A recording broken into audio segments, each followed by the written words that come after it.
ভারতবর্ষের এই বাজারে একটা 1.5-2 লাখ টাকার ক্যামেরা আপনি পেয়ে যাবেন মাত্র 1000 টাকায়।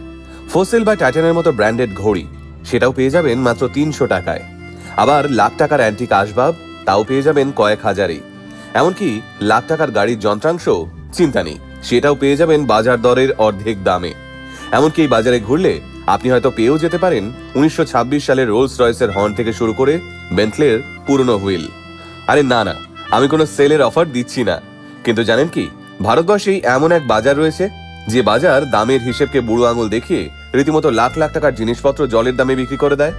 আগে হ্যাঁ, সেই বাজারের নাম চোর বাজার, যেখানে আপনি কয়েক হাজার টাকা জিনিস পাবেন মাত্র 100 টাকায়। শোর বাজার থেকে চোর বাজার। অনেকেই ভাবেন এখানে হয়তো বেশিরভাগ জিনিসের সব চোরাই জিনিস বিক্রি হয়, তাই এই বাজারের নাম চোর বাজার, কিন্তু আদতে তা একেবারেই নয়। এই চোর বাজারের অস্তিত্ব আজকের নয়, এই বাজারের বয়স 150 বছরেরও বেশি। প্রথমে এই বাজারের নাম ছিল শোর বাজার। শোর অর্থাৎ নয়েজ, কারণ এই বাজারে সারাদিন এত হই হট্টগোল হতো যে কাকচিল অবধি বসতে পারতো না বাজারের আশপাশে। কিন্তু ব্রিটিশরা আবার এই শোরকে উচ্চারণ করতে পারতো না, তাই তারা শোরকে বলতো চোর বাজার। আর সেই থেকেই অপভ্রংশ হয়ে শোর বাজার আজ চোর বাজারে পরিণত হয়েছে। কিন্তু প্রশ্ন হলো, চোরই হোক আর শোর, এই বাজারে এত সস্তার এইসব জিনিসপত্র আসে কোথা থেকে? সত্যি কি এখানে চুরি হওয়া জিনিস বিক্রি হয়? আসলে চোর বাজার হলো মুম্বাইয়ের একটা বিখ্যাত ফ্লি মার্কেট। দক্ষিণ মুম্বাইয়ের মাটন স্ট্রিটে রয়েছে এই বাজার, যা ভেন্ডি বাজারের কাছে গ্র্যান্ড রোড এলাকায় অবস্থিত। এই চোর বাজারই ভারতের অন্যতম বড় এবং প্রাচীন সেকেন্ড হ্যান্ড এবং অ্যান্টিক জিনিসপত্রের একমাত্র বাজার, যা আর গোটা দেশে কোথাও নেই। এই এলাকায় ঢুকলেই আপনি দেখতে পাবেন অজস্র সব গলি, আর সেই সব গলিতে চারদিকে অজস্র দোকান। এই চোর বাজারের উল্লেখ পাওয়া গেছিল 1917 সালে Bombay place names and street names বইতেও, যদিও সেখানে এটাকে একসময় চোরদের আস্তানা বলে উল্লেখ করা হয়েছে। প্রথম দিকে অবশ্য এই বাজারে বিভিন্ন সেকেন্ড হ্যান্ড জিনিসপত্রই বেশি বিক্রি হতো, যেমন অটোমোবাইল পার্টস, আসবাব, সমস্ত কিছু।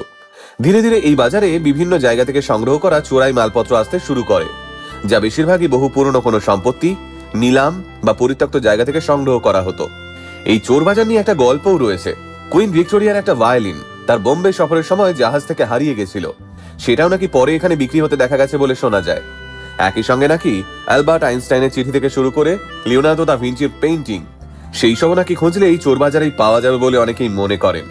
যদিও এখানে সেকেন্ড হ্যান্ড জিনিসের মধ্যে চোরাই জিনিসপত্রই বেশি, কারণ 1960-এর দশক থেকেই এক প্রকার এখানে চোরাই গাড়ির পার্টস উদ্ধারের গল্প শোনা যায়। তবে বর্তমানে মূলত antique, vintage item, Victorian furniture, পুরনো ক্যামেরা, বই, Bollywood poster, gramophone, brassware, electronics parts, পুরনো ফোন, ঘড়ি সবটাই পাওয়া যায় এখানে। তাই বর্তমানে প্রতিটা সেকেন্ড হ্যান্ড জিনিসপত্রের বৈধ বাজারই এটা।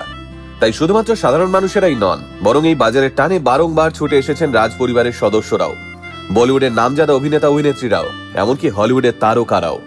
বিরল অ্যান্টিক সংগ্রহের আশায় তারা খুঁজে ফিরেছেন এই গোলকধাঁধার অলিগলি। এমনকি এখান থেকে কেনা বহু পুরনো আসবাব, ঘড়ি, ল্যাম্প, ক্যামেরা এবং নানান ঐতিহাসিক সামগ্রী জায়গা করে নিয়েছে একাধিক বলিউড সিনেমার সেটেও। তাই মুম্বাইয়ের চোর বাজার শুধুমাত্র কেনাবেচার জায়গা নয়, এটা যেন সত্যি এক জীবন্ত ইতিহাস। এখানে প্রতিটা পুরনো জিনিসের গায়ে লেগে রয়েছে এক একটা অজানা গল্প, এক একটা হারিয়ে যাওয়া সময়ের ছোঁয়া। আর সে কারণেই যুগের পর যুগ পেরিয়েও চোর বাজারের আকর্ষণ আজও একটুও কমেনি মানুষের মধ্যে, উল্টে সময়ের সঙ্গে সঙ্গে তা আরো বেড়েছে। আপনি কখনো এই বাজারে গিয়ে থাকলে কমেন্ট করে অবশ্যই আপনার অভিজ্ঞতা জানাবেন।